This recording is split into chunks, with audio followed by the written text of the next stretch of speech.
Hi Kinds, welcome back to our channel Be Kind. This is me Kriti and that's my husband Shrey. And today we have brought a very special video for you. As you know, we put out a house tour of our rental on our channel and that was liked and loved by so many of you. We received so many comments asking who is the realtor who helped you get this. So today we'll be chatting with Jennifer Dernek, who is our realtor who helped us get that rental unit. And also we worked with Jennifer on our recent purchase of our first house in Canada. We have divided this into two videos. In the first video, we'll talk about renting and aspects related to renting. The second part will be about buying. So let's start the video. We have with us Jennifer Dernek. She helped us get our first rental in Canada on maybe our second day when we were really new immigrants. And when we thought of buying a house, we approached Jennifer and within a week, I think she was able to get our dream house. Yeah. So before we start asking some of the questions to her, we wanted to understand, Jennifer, can you share a bit about yourself? Which company do you work for? How many years of experience do you have? And which aspect of real estate do you have your expertise in? Absolutely. Again, my name is Jennifer Dernek. I work for Royal LePage to Equity. Royal LePage is one of Canada's largest real estate companies. I have over 15 years experience and I do it all. I'm your one-shop realtor. I help landlords, I help tenants. I'm in the buyer side, the seller side, investors, and people who want to purchase pre-construction off floor plans. I have access to that as well. So I can take care of everything real estate related. Got it. That's awesome. And with your years of experience you have seen a change in the Canadian real estate market so significantly. We were impacted by COVID a lot and now we are in a scenario where the interest rates are really high. So can you help our viewers understand how the market is right now and how it was compared when there was COVID around? Sure, no problem.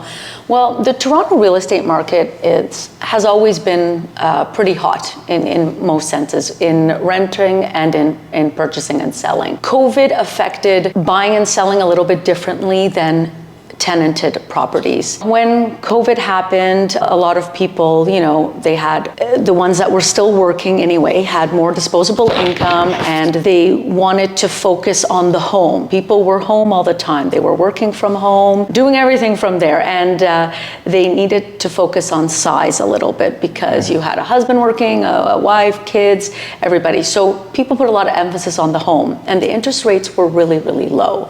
So a lot of people were purchasing. We had lots of demand and the prices went up accordingly. Now with regards to renting, it did a little bit of the opposite. The majority of our rental market is from new immigration that comes to Canada. So when COVID happened and travel halted, we just had less demand, right? And a lot of people were concerned, were they going to still have a job? And that uncertainty, made a lot of people worried. And a lot of tenants asked their landlords for actual price reductions in the rent. The prices just went down significantly because there was just less people looking for rentals. Fast forward to today though, we are in a very different market. The rental prices have gone up significantly. The pent-up demand that we had, all the, the immigrants that couldn't come before are coming in now. And a lot of the people that had COVID discount rent prices, they're not leaving because their rent is so good. Even if they wanted to change locations or upsize, they are staying where they are because they don't want to pay $600-700 more for, same type of size just in a different location, for example. There's less inventory out there. So with all those factors, that is one of the reasons why the rental market is extremely hot right now and very high. And when it comes to buying, because of high interest rates, you're seeing the shift from a seller's market in COVID to change sometime to a buyer's market right now. Is that also happening? Yeah, I would say, it's been a very long time since we've seen a buyer's market or a balanced market. It has been a seller's market for so long. Houses, condos used to sell within a week, multiple offers. People were not able to put conditions. They had to do firm deals. So it was a very different market.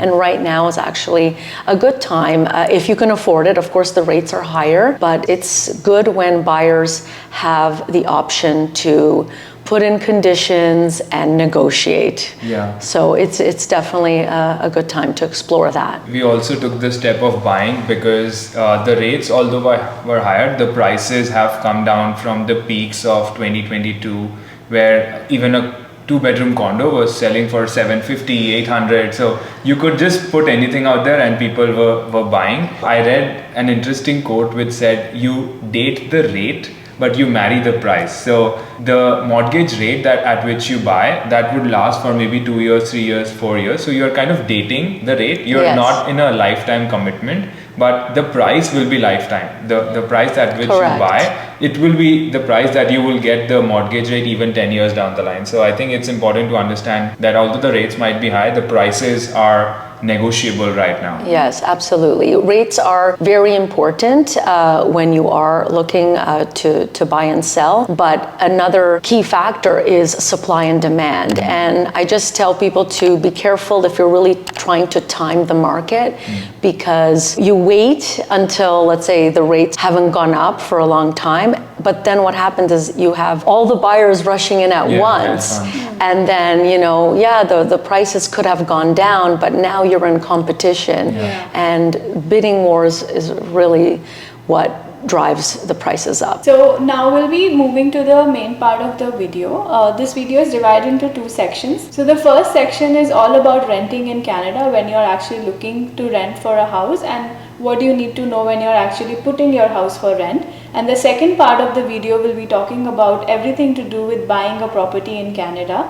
We will be putting chapters and timestamps on the video, so you can skip to those chapters, whatever you're interested in. So will quickly move into the renting part of the video. So Jennifer, let me start with, what are some of the things that a person who is trying to look for a rental house in Canada, what do they need to know? So landlords are typically looking for 3 things. They want to know that you can afford the rent. So the way you show documentation for that is an employment letter or just proof of income through bank statement. So an employment letter should be on the company letterhead, should be signed by HR preferably, could be your manager, but HR preferably, and should have your full, show if you are full-time or part-time. It should show how much you make as your salary.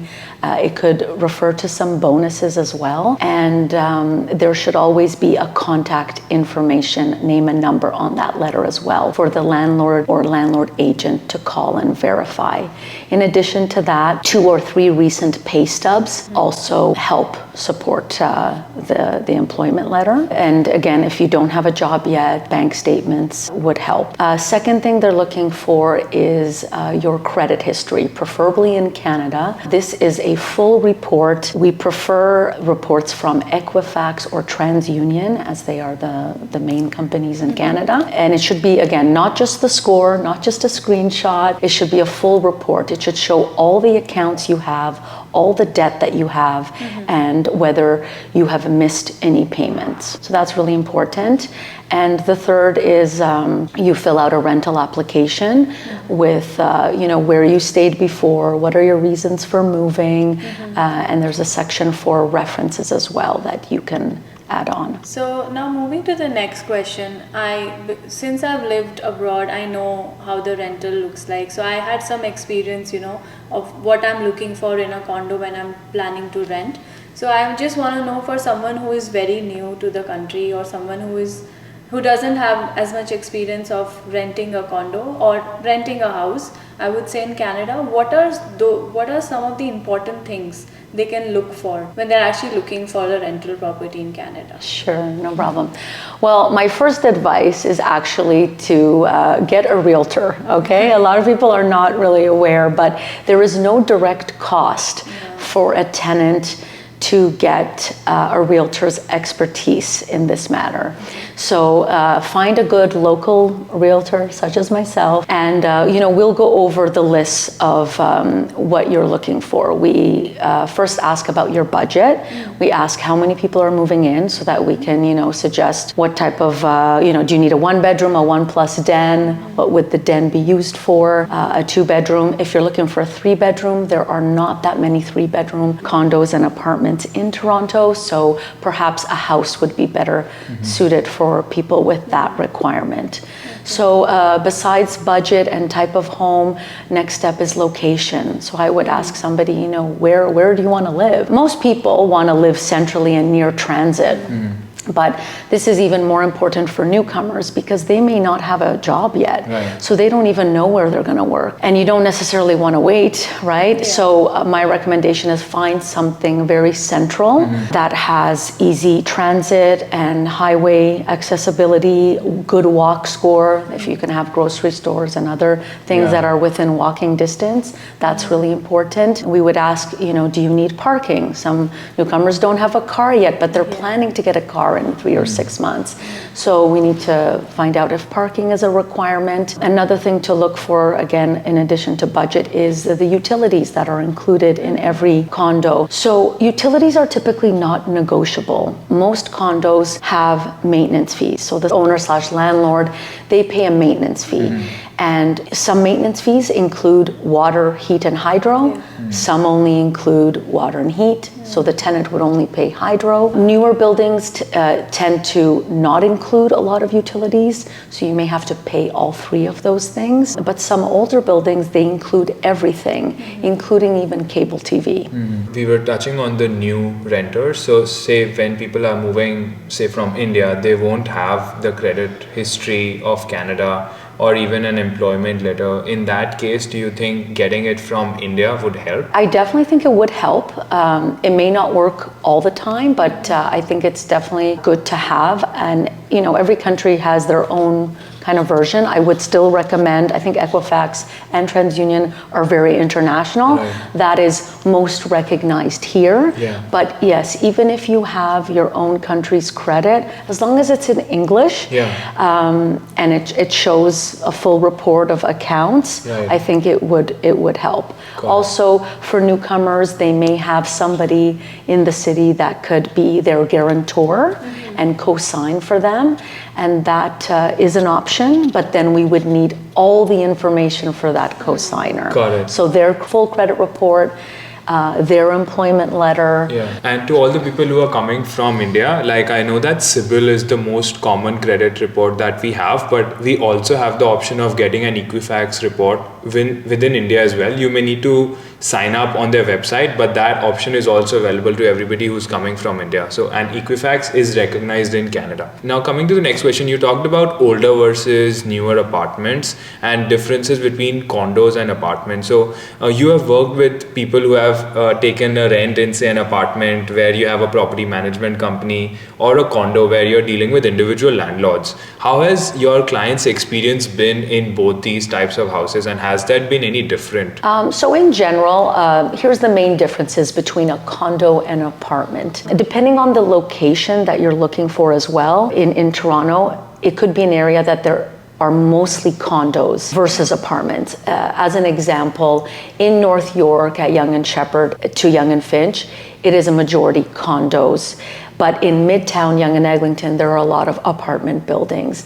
The main difference between the two is with a condo, these are units that are individually owned, right? So you have, individual landlords. And condos have, a concierge. They have amenities like swimming pools and bowling alleys and golf simulators and gyms and party rooms and rooftop terraces, a 24-hour concierge, package service to receive all your Amazon deliveries. Most importantly, they have every condo typically has en-suite laundry. So you have a washer and dryer, typically stackable inside your unit. There is air conditioning and there is a dishwasher. The disadvantages of apartments is they're typically older. They may not have air conditioning, dishwasher, and en-suite laundry. They may have a laundry on the main floor that everybody has to share, and that it's like a coin operated where you pay for each load, and they don't typically have amenities or a front desk. So you have to look at what you're looking for, but on the other hand, they are sometimes larger and older. and cheaper. So that could be an advantage for you. Now, I do want to specify that as realtors, we typically only have access to condos. There are only some apartments that work with realtors, like luxury apartments, such as the building that you're in. And yeah, there are some that work with us. Majority of our clients are people who want all those perks. And for apartments, they can then directly go to the websites and look at it themselves instead of working with a realtor. And I think another advantage of apartment is because they're typically older, they have rent control in them, right? Correct, but a lot of condos in Toronto are built before November 2018. So many condos in Toronto also have rent control. So that's something important for the audience to know, that any building that was built after November 30th, 2018 are not under rent control, which means after the 1-year lease, if the landlord chooses to increase the rent, they can do so by any amount as long as they give you 90-day notice on the appropriate form. So that's something that a realtor would guide you on and let you know. So if you are planning to just stay in an apartment for a year, then it may not matter. But if you do want to stay long term, that's something that's really important. And you might want to stick with a little bit of an older condo so that your rates are only affected by the government guideline, which is, it changes every year, but let's say between 2.5%. It depends, 1.8 to 3, but but it is definitely controlled by the government. So you can plan your budget accordingly if you are in a rent control apartment. The next question that I want to ask you is, what are some of the main preferred areas, or I would say hot rental areas for people looking for a rental condo or apartment in Toronto? The majority of people want to be within a 10-minute walk to transit. So I would say any area close to TTC, subway preferably. We have GO train as well, and the new LRT train system off of Eglinton. So anything near transit is usually the number one area that people want to rent in. I'd say a very popular area is North York. A lot of new immigrants like that area because you may not have a job yet, so you don't know where you're going to work, and it's very central. To be honest, it's more central than downtown because not all companies are located downtown. You may be working in Mississauga, which is in the West End, or you may be working in Pickering, which is all the way in the East End, or North, Markham, Richmond Hill. So North York, especially the Shepherd and Yonge area, is highly desirable, especially for new immigrants, because it's a very safe neighborhood. It has a subway hub. You've got 2 subway lines there. You have the Yonge line, which is line 1, or the yellow line if you look at the transit map. And you also have the Shepherd line, which is the purple line. And so it's got that subway hub there, and you are literally just a couple minutes from the Highway 401, which is the main, major highway in Ontario running east-west. And you're off of Yonge. Yonge is the center, right? It's the longest street, and you're also in between 2 major highways running, parallel to the 401, which is the Don Valley Parkway that runs from downtown to north, and also on the West End, Highway 400 and 427. Got it. Midtown is also a very popular spot, and that's where you live. The only thing I caution my clients about is if they need a car, because parking in Midtown and downtown is a little bit more challenging than everywhere else. The condos in North York, I would say 98% of the time have parking included, but in Midtown and downtown, it's harder to get parking, and it's also much more expensive. So I also wanted to check, when we were renting this house, you put our profile so beautifully to the management here, and there was also a lot of negotiation that you did on our behalf. I know we got some sweet deal coming out of this transaction. We talked about it in our video as well, so that's why we always say to work with a realtor, because unlike in India, there is no cost to us or no direct cost to us, and there are so many benefits of working with them. So if people are looking to get their lease signed, what are some of the negotiation tactics that they can use to get a sweeter deal? Sure. It really depends on the market on when you can get these sweet deals or not. As your realtor, we are representing you. We are not representing the landlord or the management office. So we will try and get you the best deal. There is not a ton of negotiation room at this current market, right? Because the demand just outweighs the inventory, right? The supply.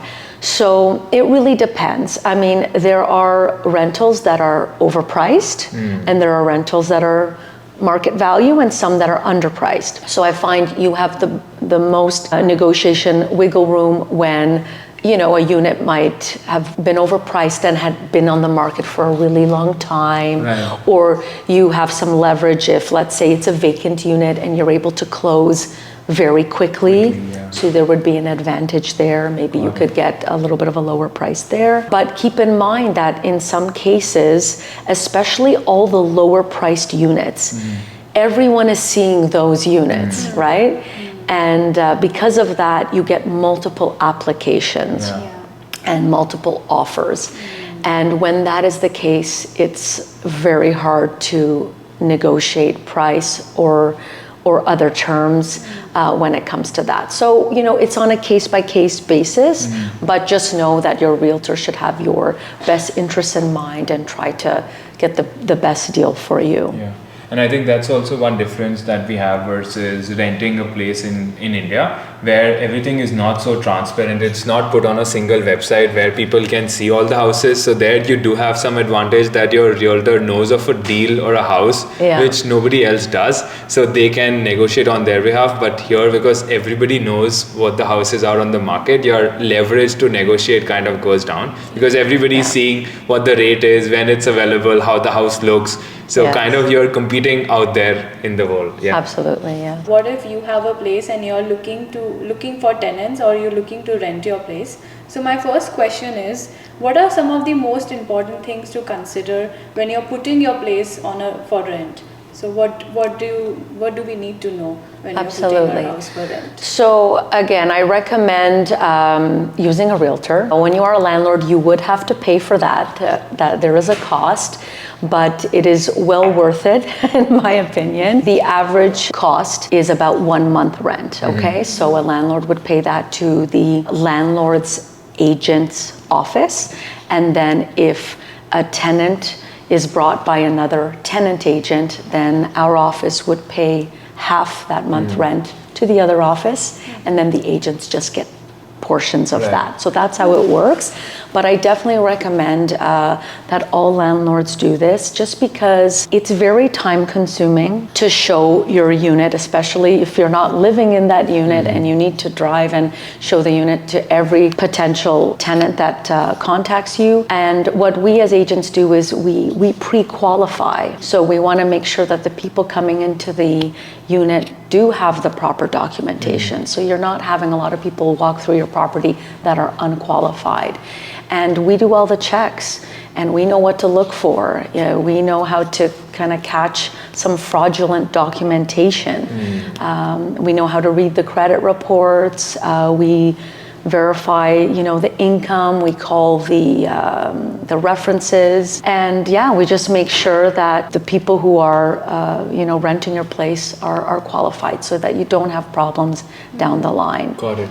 And does it also include putting your listing on MLS websites? Correct. Clicking photographs which look appealing. So does this also include that, or that's additional? Yeah, no, that is included. So your unit, I mean, the biggest advantage is, you know, you're putting your unit on our you know, Realtor system. It's called Realtor.ca or Condos.ca, House Sigma, whatever it is. It's advertised to all the agents. So you're just getting a lot more exposure than you are on those private kind of rental sites.